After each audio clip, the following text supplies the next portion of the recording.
Assalamualaikum warahmatullahi wabarakatuh. Sebelumnya selamat sore Mbak. Oh, waalaikumsalam, selamat sore Bu.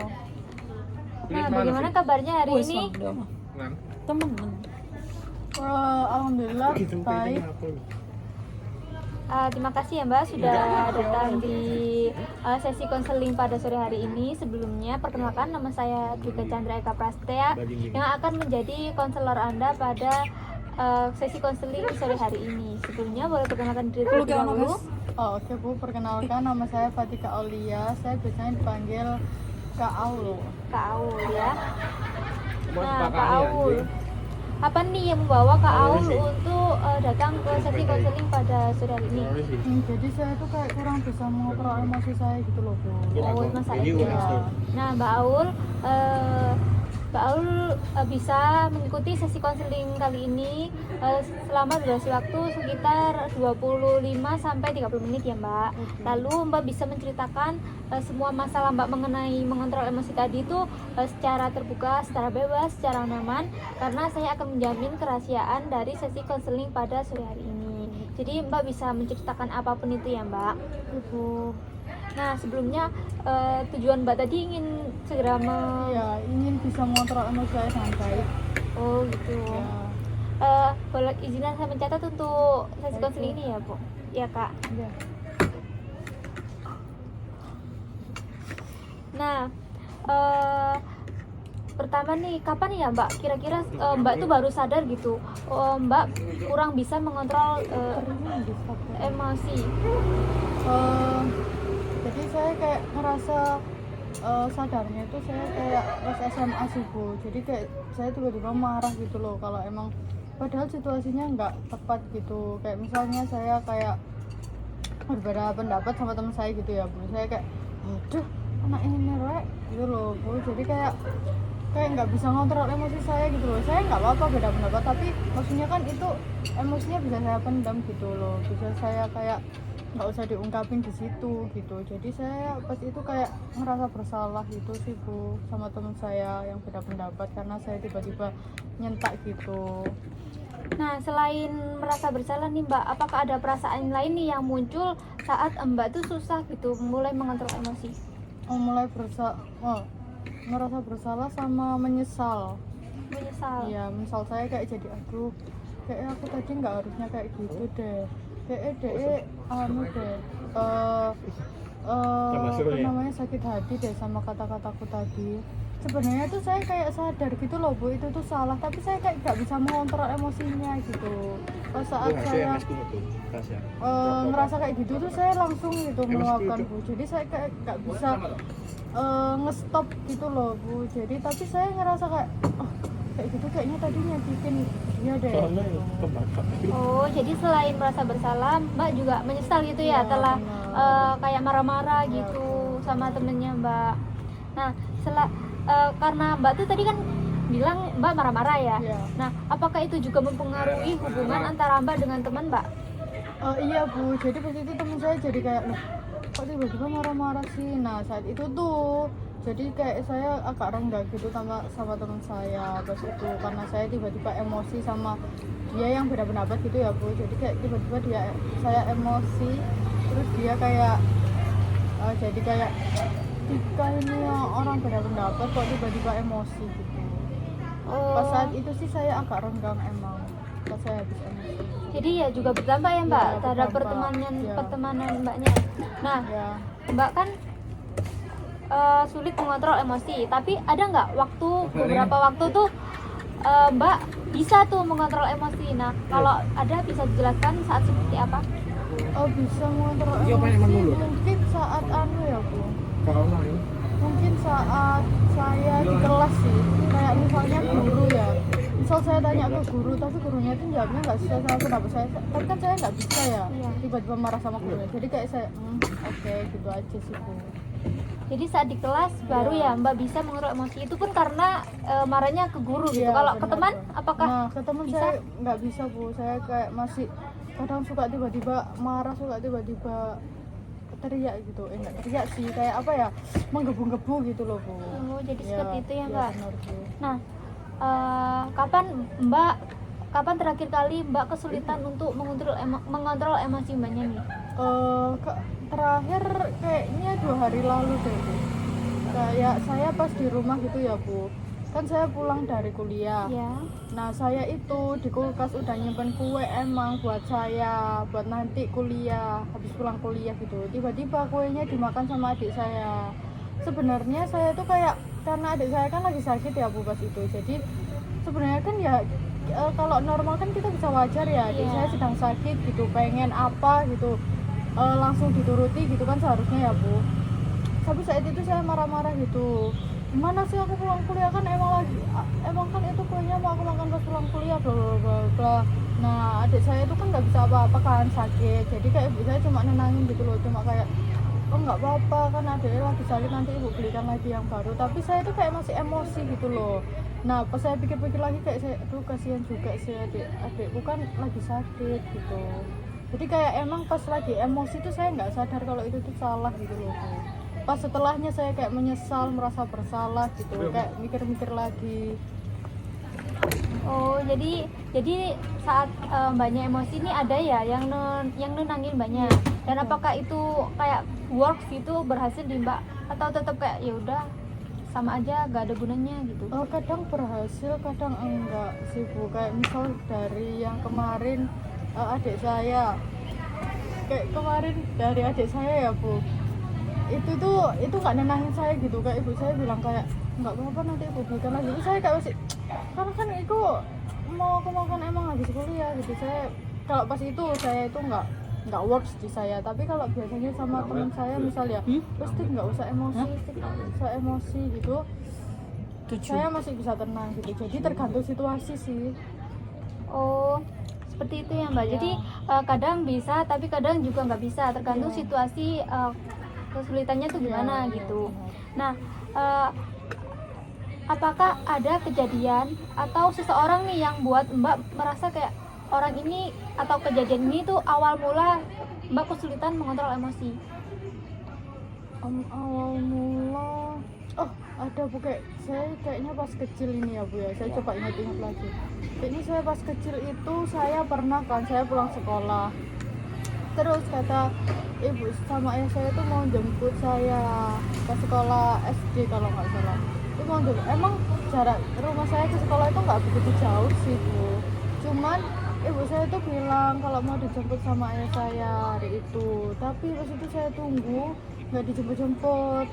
Habis itu saya pulanglah jalan kaki, ternyata rumahnya dikunci juga. Jadi saya kayak nunggu di luar lama banget gitu. Terus pas ibu saya ternyata keluar sama ayah saya, nggak tahu kalau saya udah pulang. Nah itu saya marah Bu, saya emosi, saya kayak kurang terkontrol gitu. Saya pikir mulai dari situ sih kayaknya Bu. Nah, mulai dari hari itu apakah ada kejadian-kejadian lain nih yang juga mempengaruhi atau hanya itu saja? Kalau mempengaruhi enggak sih, kayaknya mulai saat itu saya jadi kayak sulit banget ngontrol emosi, karena saya pas itu udah terbayang gitu loh mau dijemput saya sama ayah saya, ibu saya gitu, karena bilangnya mau sekalian keluar. Jadi saya kayak udah di sekolah itu kayak udah kebayang gitu loh mau dijemput sama ayah sama ibu saya, tapi ternyata saya pulang jalan kaki terus rumahnya dikunci. Jadi saya kayak emosinya double gitu loh. Jadi kayak saya emosi banget gitu, membeludak. Oh, jadi Mbak kayak merasa emosi, kecewa gitu ya Mbak, kecewa. karena kayak dihianati gitu. Betul. Nah, setelah kejadian itu apakah orang tua Mbaknya itu merasa bersalah atau meminta maaf atau bagaimana? Iya, orang tua saya merasa bersalah, kayak maaf yo tadi tak kirain itu pulangnya jam segini gitu. Jadi ibu kayak keluar dulu baru jemput, nggak tahu kalau saya udah pulang gitu. Saya sih minta maaf, tapi saya nggak tahu kenapa saat itu saya masih emosi banget gitu, menggebu-gebu. Jadi saya kayak cuma ya emosi terus gitu. Baik. Nah, kira-kira nih Mbak, sudah berapa lama Mbak tuh kurang bisa mengontrol emosi, atau terus kejadian, atau cuma kayak kadang terjadi kadang enggak gitu, kayak masih renggang-renggang seperti itu? Ya awal mulanya dari SD sampai sekarang sih Bu. Cuman sekarang itu saya kayak lebih ke agak sadar dikit, tapi masih sulit banget buat ngontrol. Misalnya saya kayak kemarin kan saya Walau habis data masuk kuliah ya validitas. Bu. Saya pertama masuk kuliah itu saya kayak agak sadar dikit kayak ya nggak terlalu Data emosi sih. banget kalau ada orang yang emang rese gitu. Saya kayak masih bisa ngontrol lah karena kan nggak begitu kenal ya sama orang, karena saya mahasiswa baru juga, teman-teman juga masih baru, jadi saya kayak masih oh oke gitu, tapi nggak tahu kalau sama orang Ya, yang data misal kayak validitas SMA saya tadi itu kan benar-benar kenal ya. Iya. Emosi saya membeludak lagi, saya juga nggak tahu Bu. Oh, jadi banyak tuh emosinya bisa nggak ke kontrol tuh Wes, kalau oh. orangnya itu udah deket gitu ya sama Iya, Mbak. mau nggak deket sih, kayak kenal aja Oh, gitu. kayak kenal gitu. Tapi kalau sama orang asing masih bisa gitu ngontrol Iya, emosinya. masih bisa ngontrol emosi. Nah, hal itu tuh kenapa Mbak? Kenapa hal itu bisa terjadi? Mungkin saya ngerasa kalau orang udah kenal itu bisa ngerti saya ya Bu. Saya ngerasa kalau orang udah kenal saya itu jadi udah ngerti saya, jadi saya kayak bisa ngelakuin apa aja seenak saya gitu loh Bu. Saya sih mikirnya kekurangan saya di situ, kayak saya mikir kalau orang udah kenal saya berarti orang itu harus nerima saya apa adanya gitu. Karena kan kalau orang nggak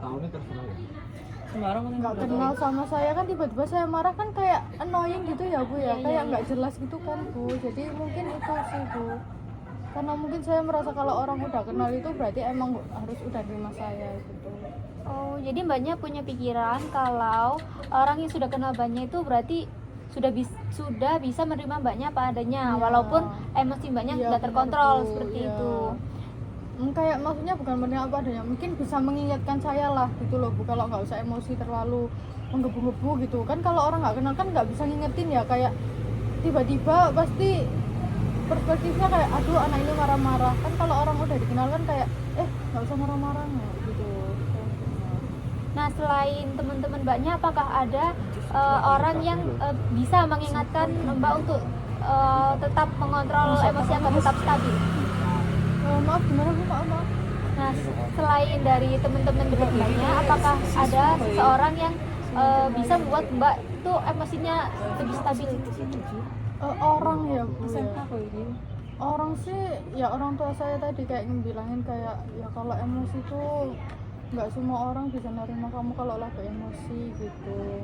Nggak semua orang bisa nerima kamu pas lagi marah-marahnya. Bisa jadi orang tersebut kayak malah kecewa sama kamu, kayak marah balik ke kamu gitu. Kak, orang tua saya sih. Terus sama saya tuh tenang kalau saya dengerin musik. Kalau lagi sendiri gitu dengerin musik tuh saya kayak tenang banget. Terus mood saya jadi baik gitu. Oh, jadi Mbaknya sering dengerin musik Ya. buat kembaliin mood gitu ya, Mbak? benar. Nah, apakah Mbaknya pernah nih berpikir kalau ketidakbisaan Mbaknya untuk mengontrol emosi itu punya dampak buruk gitu buat Mbak? Apa? Singapura. Ketidaksadaran.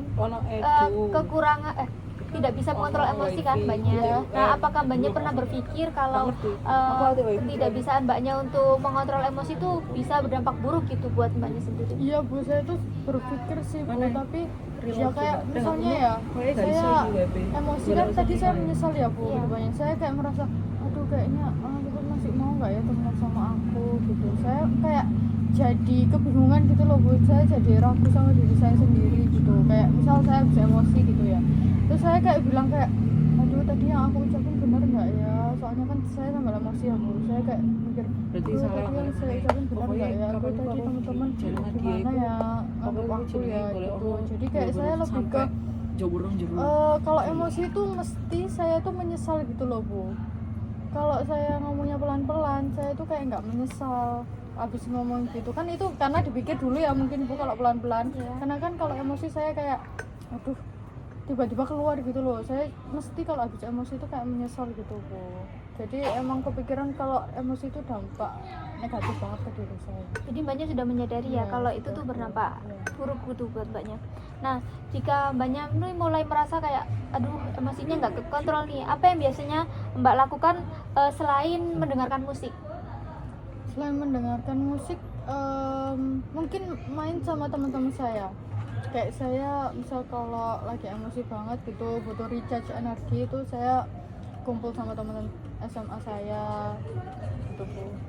Nah, jadi Mbaknya kalau lagi emosi biasa Iya, kumpul iya. sama teman-teman Iya, gitu kumpul ya terus buat mengalihkan gitu ya, Iya, mulai benar, mengalihkan benar. perasaan Mbaknya.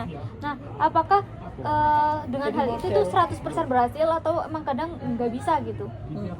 Kalau dengerin musik saya yakin 100% berhasil Bu.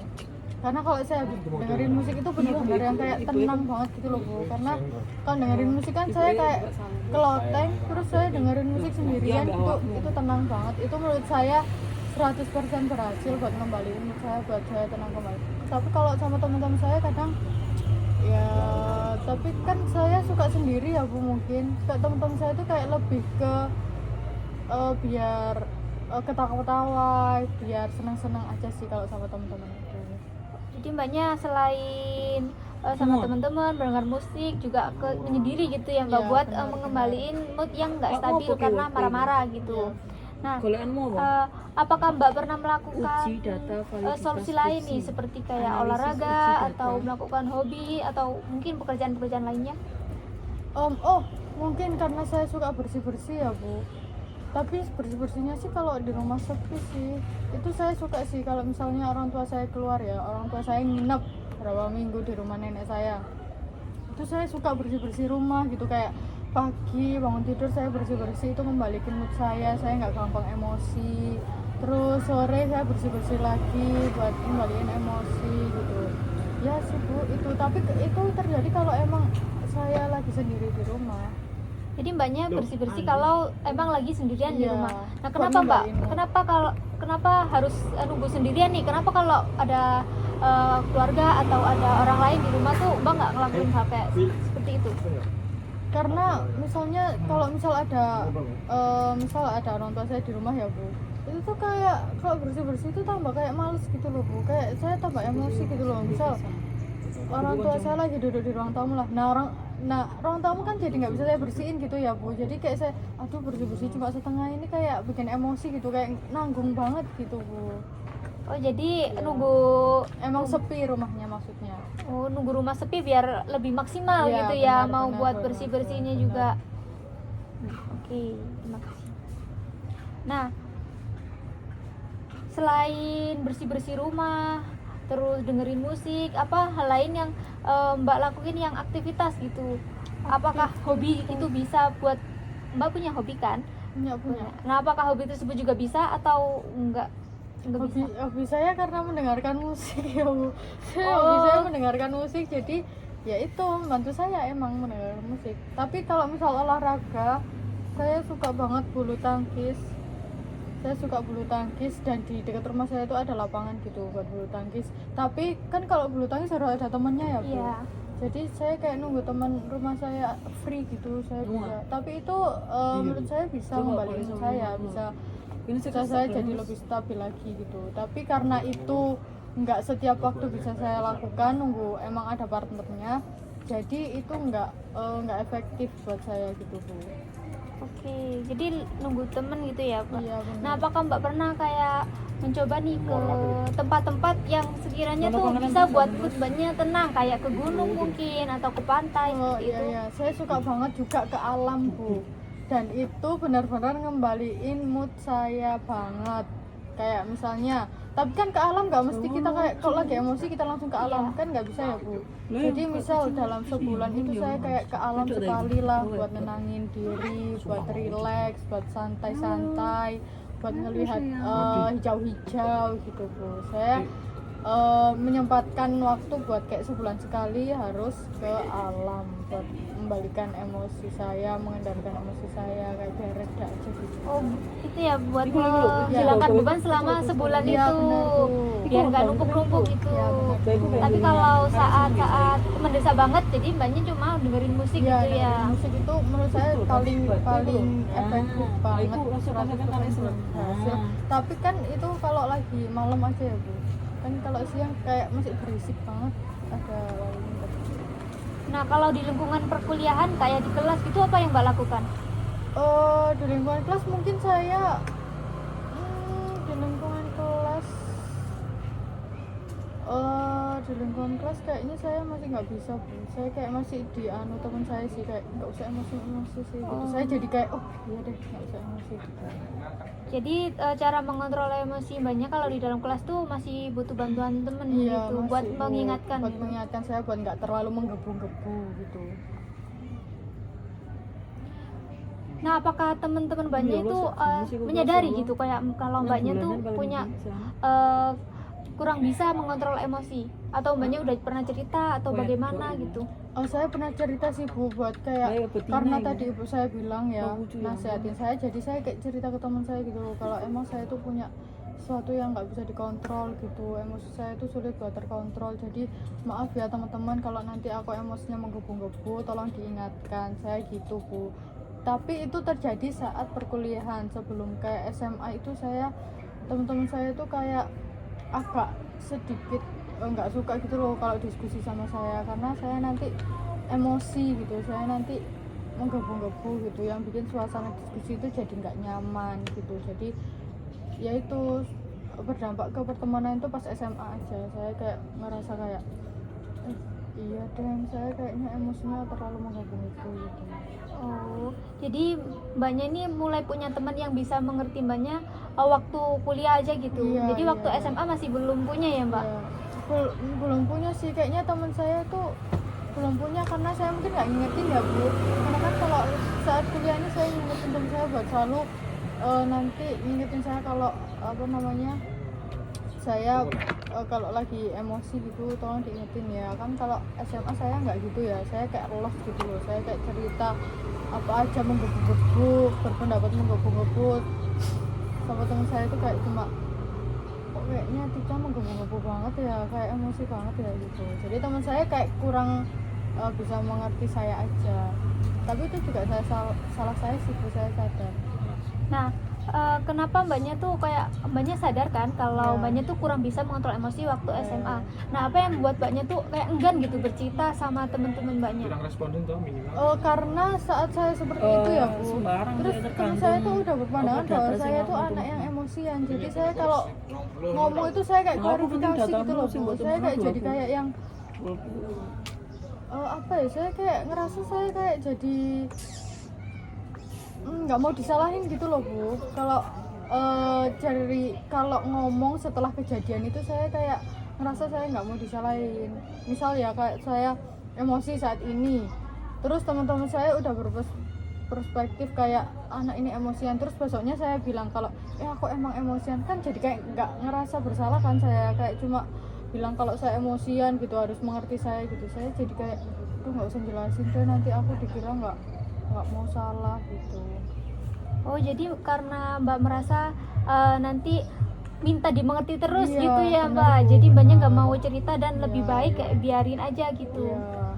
Nah, tanggapan dari teman-teman mbaknya tuh itu cuma asumsi dari mbaknya aja atau memang sudah pernah kejadian kayak hal tersebut? Sudah pernah kejadian Bu, tapi cuma dari mulut ke mulut sih, nggak pernah ada yang emang ngomong langsung ke saya gitu loh.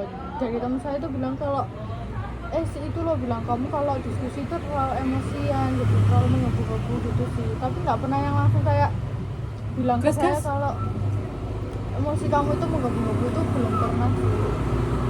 Jadi teman dari mbaknya ini nggak pernah ngomong, tapi ngomongnya sama orang lain gitu. Ya, Apakah- cuma mulut ke mulut aja gitu. Apakah tidak ada keinginan tuh mbaknya kayak mengklarifikasi hal tersebut? Apakah pemikiran-pemikiran yang tadi mengenai mbaknya yang ingin dimengerti itu sudah pernah disampaikan atau masih mbaknya pendem aja nih? Masih saya pendam karena saya yang merasa itu Bu, saya ngerasa bersalah kalau saya ngomong, jadi saya kayak ingin dimengerti terus gitu loh Bu, pikiran saya. Jadi saya kayak ya wes lah, terserah pandangan orang aja ke saya. Jadi saya kayak merasa kayak gitu. Oke, jadi mbaknya sudah mulai menyadari ya kalau tentang kemampuan mbaknya untuk mengontrol emosi itu masih kurang. Jadi mbaknya mulai dari kuliah nih mulai bercerita gitu kepada teman-teman dan Ya. agar mereka tuh tahu gitu ya. Ya iya Bu, biar mereka itu tahu terlebih dahulu, biar kayak saya tuh nggak merasa dimengerti gitu loh.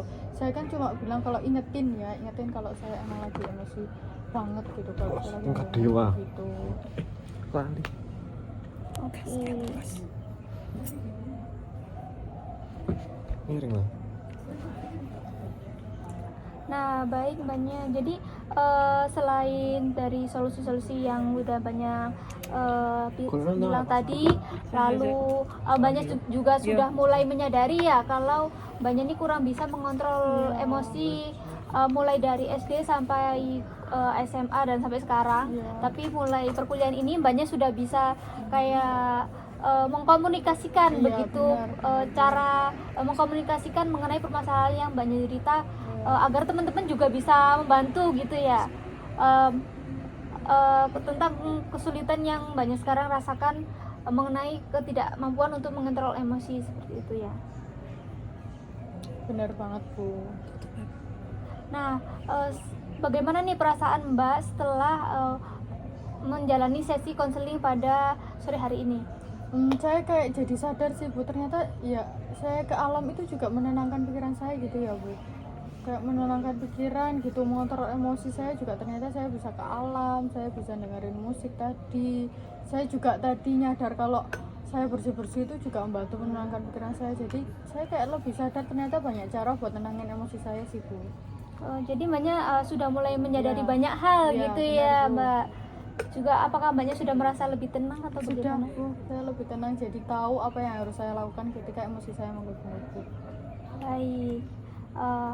Mbak, karena waktu konseling kita sudah lebih dari 25 menit, baiknya kita tutup untuk sesi konseling pada sore hari ini. Nah, apabila Mbaknya masih ingin mengutarakan sesuatu atau masih mau bercerita, bisa kita agendakan untuk sesi konseling pertemuan berikutnya sesuai kesepakatan ya Mbak. Oke Bu. Baik. Sebelumnya terima kasih karena sudah mengikuti sesi konseling pada sore hari ini. Semoga masalah yang Mbak cerita segera diselesaikan gitu ya Mbak, dan emosinya segera stabil gitu. Terima kasih ya Mbak. Makasih ya Bu, makasih Bu. Wow. Oke.